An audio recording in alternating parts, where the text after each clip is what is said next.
नमस्कार, नवभारत टाइम्स में आप सभी का स्वागत है। और उत्तर प्रदेश की चुनावी नब्ज को टटोलते टटोलते आखिरकार दिल्ली से पहले लखनऊ पहुंचे और लखनऊ के पास में हरदोई हरदोई विधानसभा, एक महत्वपूर्ण विधानसभा। आज हमारे सामने नितिन अग्रवाल, जो कि यहां से भाजपा के प्रत्याशी भी हैं और विधायक भी रह चुके हैं। आज हम लोग हरदोई की जो मूलभूत जरूरतें हैं, सड़कों पर क्या काम हुआ, इसके पहले चूंकि आपने इनके जो पिताजी नरेश अग्रवाल, जो कि राज्यसभा सांसद हैं, एक 4 दशक की राजनीति में इन परिवार का दखल रहा है। और कहते हैं, हमने बहुत से लोगों से, जब हरदोई के लोगों से कहा, बातचीत की और चुनावी नब्ज पहचानने की कोशिश की, तब लोगों ने बताया कि कभी कभी नितिन भैया से नाराजगी तो रहती है, लेकिन आखिरकार हम वोट उन्हीं को देते हैं। तो आखिरकार हम खुद नितिन जी से जानते हैं कि उनकी ये जो लोग कह रहे हैं उसके पीछे क्या कारण। तो बहुत बहुत स्वागत है नवभारत टाइम्स में। यूपी का फैसला, हम लोग एक सफर में है, जो कि हमारी अलग अलग टीमें उत्तर प्रदेश की चुनावी नब्ज टटोल रही नितिन जी।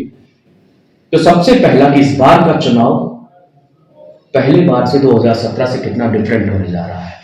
देखिए, मैं आपको ये बताना चाहता हूं कि 2017 में जो उत्तर प्रदेश का चुनाव हुआ था, वो मोदी जी के विश्वास पे, मोदी जी के नाम पे उत्तर प्रदेश का चुनाव हुआ था। पूर्ण बहुमत की सरकार बनी और 5 साल का सरकार का कार्यकाल पूरा हुआ है। आज 2022 का चुनाव, मोदी जी तो हमारे राष्ट्रीय नेता हैं ही, वो तो पूरे देश के नेता हैं, लेकिन आज हम उत्तर प्रदेश में अगर चुनाव लड़ रहे हैं तो हम इन 5 साल की अपनी सरकार की उपलब्धियों को जनता के सामने रखकर चुनाव लड़ रहे हैं उत्तर प्रदेश में। और उसमें सबसे बड़ी उपलब्धि अगर मैं बात करूंगा, वो कानून व्यवस्था की, जहां आज पहले उत्तर प्रदेश अपराधी गुंडों का प्रदेश और अपराधियों का प्रदेश कहा जाता था, आज 5 साल की योगी जी की सरकार में आज आप देखेंगे कि जिस तरीके से माफियाओं पे, अपराधियों पे लगाम लगी, कार्रवाई करी सरकार ने, और चाहे कोई भी हो, ये नहीं देखा गया कि कौन क्या है, कौन कितना रसूखदार है। अगर उसने माहौल बिगाड़ने की कोशिश करी तो सरकार ने उसके खिलाफ कार्रवाई करी है। और आज उत्तर प्रदेश का आम जन ये अपने मुंह से कहता है कि प्रदेश में जो पिछली सरकार में जंगल राज कायम था, आज उन अपराधियों को सजा मिली है और आज एक भयमुक्त समाज की स्थापना हुई है प्रदेश में। ये एक मुख्य मुद्दा है जिसको लेकर हम लोग चुनाव मैदान में हैं। तो नितिन जी, मुद्दा एक अपराध के मामले में आपने कहा, कानून व्यवस्था को कहा, महिला सुरक्षा एक मुद्दा है। इन सबको अगर हम ये भी मुद्दों हैं, लेकिन रोजगार के मुद्दे पे सरकार कहीं ना कहीं पिछड़ती चल जा रही है। मैंने बहुत सारे युवाओं से बात की, उन्होंने कहा कि हमको मतलब नहीं है मंदिर और मस्जिद से, जो कि बीजेपी का एजेंडा है, तो उसमें हमको रोजगार चाहिए। लेकिन नितिन जी, कहीं ना कहीं सरकार रोजगार के मामले में कहीं बैकफुट पे देती है और बात आखिरकार कश्मीर, आतंकवादी, इन सब में आके टिक जाती है। नहीं, देखिए, ऐसा है, जो आपने कहा कि मंदिर मस्जिद की बीजेपी राजनीति करती है, ऐसा कुछ भी नहीं है। बीजेपी ने कभी भी धर्म के नाम पे राजनीति नहीं करी है।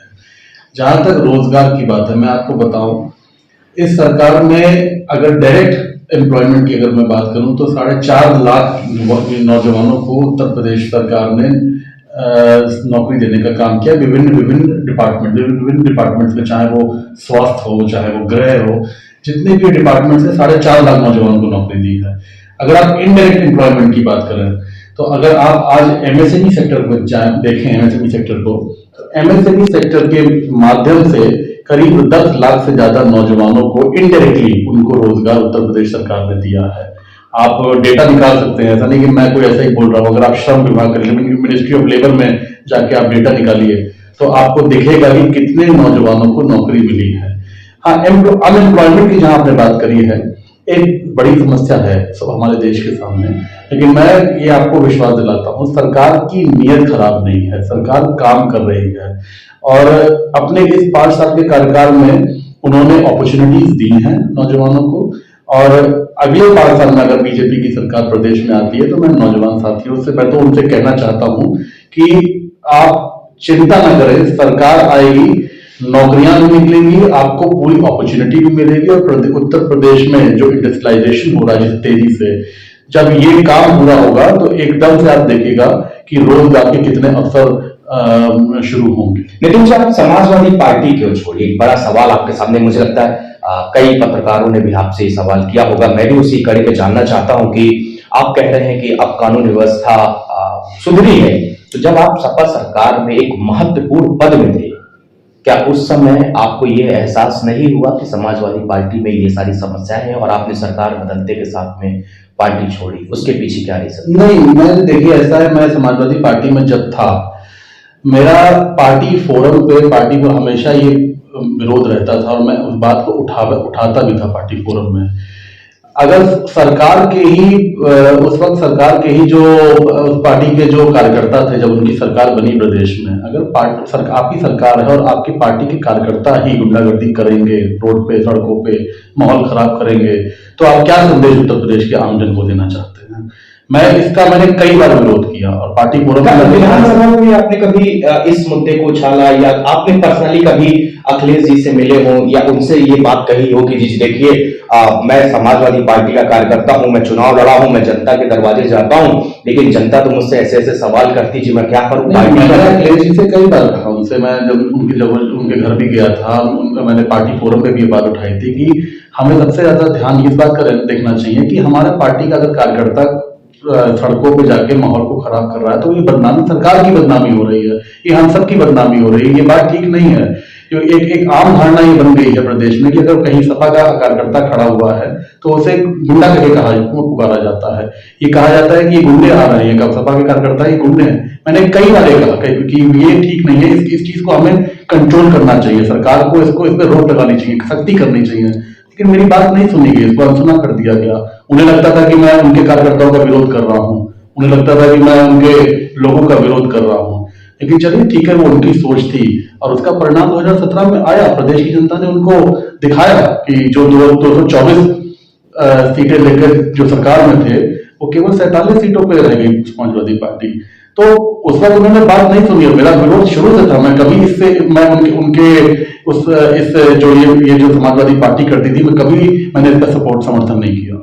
नितिन जी, क्या लगता है इस बार का जो इलेक्शन होने जा रहा है, आपकी सीधी सीधी टक्कर आप किससे मान रहे हैं?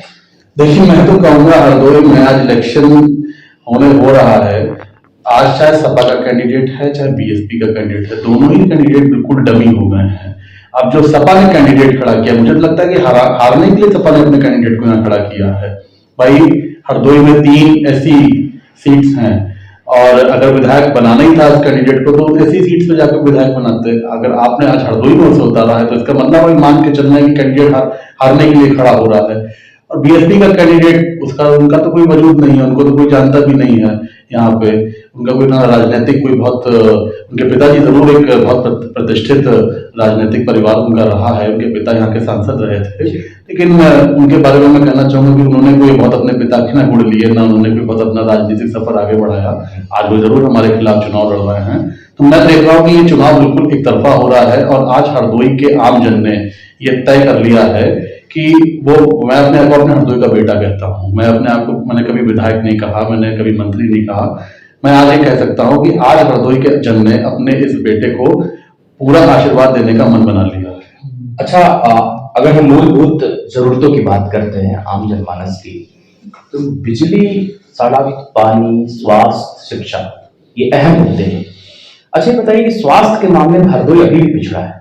अब मेडिकल कॉलेज, अभी मैंने जब आया तो बनाएंगे, अभी बन रहा है, क्योंकि जो योजना के तहत जो हर एक जिले में एक मेडिकल कॉलेज जो दिया जाना है वो, लेकिन सपा सरकार में क्यों नहीं वो काम हो पाया? क्या आपके ऊपर कहां पे प्रेशर आ जाता था? आप इस मुद्दे को अखिलेश जी के सामने उठाते थे, वो सीएम थे, आप उस पद पे थे, फिर कहां बैरियर आ गया, कहां रुक गया? देखिए सर, जहां तक आप सुविधाओं की बात करें, जब मैं स्वास्थ्य मंत्री था उनकी सरकार में, मैंने हरदोई में स्वास्थ्य सेवाओं को बेहतर करने के लिए, चाहे वो अगर आप जिला डिस्ट्रिक्ट हॉस्पिटल जाएंगे, उस पर मैंने यहाँ पे महिलाओं के लिए हॉस्पिटल खुलवाया था 100 बेड का। आप अगर लखनऊ रोड पे जाएंगे देखेंगे तो मैंने वहाँ पे 100 बेड का संयुक्त चिकित्सालय खुलवाया था, ट्रॉमा सेंटर मैंने खुलवाया था, मैंने पोस्टमार्टम हाउस, आधुनिक पोस्टमार्टम हाउस की मैंने यहाँ पे शुरुआत करवाई थी। वो सब चल रहे हैं, वो सब और जो मशीन्स थी जितनी भी, चाहे वो डिजिटल एक्सरे मशीन, नहीं जी, वो सब बंद पड़े मुझे लगता है। मैं वो जरूर मैंने खुलवाया था। डॉक्टर्स, उसमें कुछ डॉक्टर्स की नियुक्ति हुई थी, शुरुआत में वहां पे जो एक्चुअल जितनी फैकल्टी की जरूरत है उतनी फैकल्टी हमें कभी भी नहीं मिल पाई। ये भी बिल्कुल मैं आपको सही बात बताना चाहता हूँ कि उत्तर प्रदेश में डॉक्टर्स की कमी है, क्योंकि ये नहीं, इसमें कोई सरकार का दोष नहीं है, चाहे पिछली सरकार हो चाहे हमारी सरकार हो। एक ये डॉक्टर्स की कमी के कारण हम लोग काफी उसमें हम लोग को लड़ाई लड़नी पड़ती है, क्योंकि पब्लिक सर्विस कमीशन से हमें डॉक्टर्स मिलते हैं, जितनी हमारी रिक्वायरमेंट है, जितनी डिमांड है, उतना हम लोगों को डॉक्टर्स नहीं मिल पाते हैं पब्लिक सर्विस कमीशन से। मुझे लगता है डॉक्टर या तो सरकारी नौकरी में नहीं आना चाहते, वो अपनी प्राइवेट प्रैक्टिस करना चाहते हैं या प्राइवेट अपना काम करना चाहते हैं, लेकिन उस पर भी काम चल रहा है, क्योंकि मेडिकल कॉलेजेस देखिए ये जैसे द विशियस सर्कल, जब मेडिकल कॉलेजेस खुलेंगे हमारे पास में डॉक्टर्स मिलेंगे, एमबीबीएस पढ़ के पीजी करके जब डॉक्टर्स आएंगे तो हम लोग को डॉक्टर्स मिलेंगे, जितने कॉलेजेस खुलेंगे जितनी सीट्स बढ़ेंगी उतने डॉक्टर्स में मिलेंगे, but this takes time, it will take time. ये 5 साल का पहले एमबीबीएस का कोर्स है, उसके बाद 3 साल का पीजी का है, so it will take time, but gradually हमें हमारे प्रदेश में डॉक्टर्स की जो कमी है उन कमियों को हम पूरा करेंगे।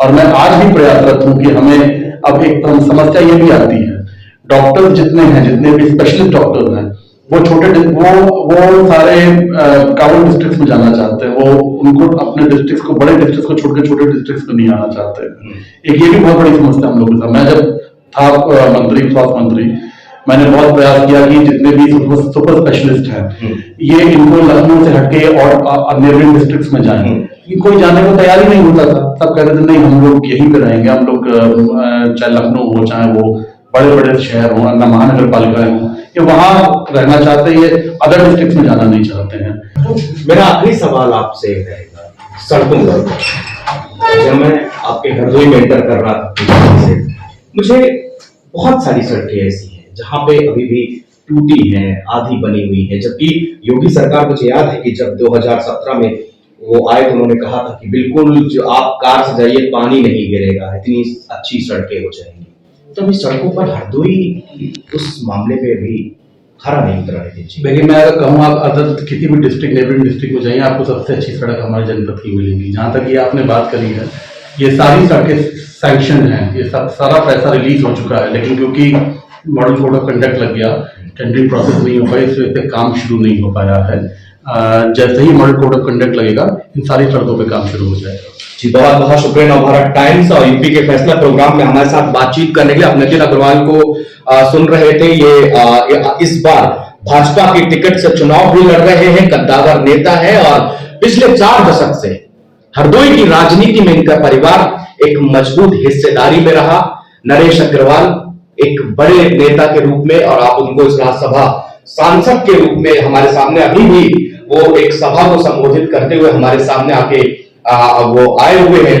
नेता जी ने जिन मुद्दों पर हमसे बात करी वो बड़ी मुद्दे थे जिन पर उन्होंने बोला, और सबसे बड़ी बात जो उन्होंने ऑनेस्टली इस चीज से एग्री किया कि नहीं, उत्तर प्रदेश में जिस वक्त वो स्वास्थ्य मंत्री हुआ करते थे, उन्होंने अखिलेश यादव से कई बार कहा, उनके शासन में कहा, उनसे शिकायत की कि जी ये जो यहाँ का कानून व्यवस्था उसको कैसे मजबूत की जाए, लेकिन हर बार उनकी बात को अनसुना किया गया। आखिरकार वो पार्टी छोड़ने पर मजबूत हुए। फिलहाल विनीत त्रिपाठी के साथ सिर्फ इतना ही। देखते रहिए एनबीटी।